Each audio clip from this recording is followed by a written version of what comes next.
আচ্ছা আজকে যদি আমি এমপি না হইতাম, আপনারা যদি আমারে ভোট না দিতা, আপনি কি মনে করুন সৈয়দ লিয়াকত হাসান এই চেয়ারম্যান হইতে পারলাম না?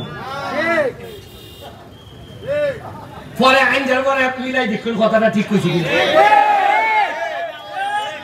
এরা কইল না হ্যাঁ বড় কিতা হারিছ শেষ নেই। লিয়াকত হাসান ভদ্রলোক বেলা কইল না বাবা আমি তাত নাই রে বাবা, খাম নাই। মানছে শোনা গেল, মানছে যখন বুঝতে পারছে বেটা একটা নৌকা দিয়ে ভার এমপি যে তো বানাই নিছি উপজেলা চেয়ারম্যান আমরা পালা বানাইছেন। দেখছেন নি কি সুন্দর ভোট। ওই আমরা সোহাগ এরা আমার সাথে বলাইতে হয় হয় এর পৌরসভা খেলা করতে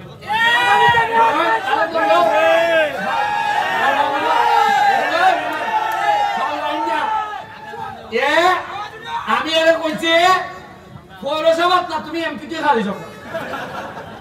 তবে মনে রাখতো আমার সাথে থাকো, এই কারণে মনে করে না পৌরসভা নির্বাচনের সময় আমি ঠেলা ঠেলি করে তোমার বাস করাই দেব।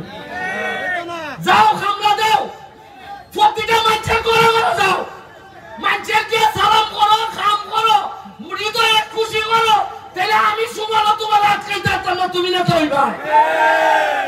আর মজা মারবো মজা ভাই।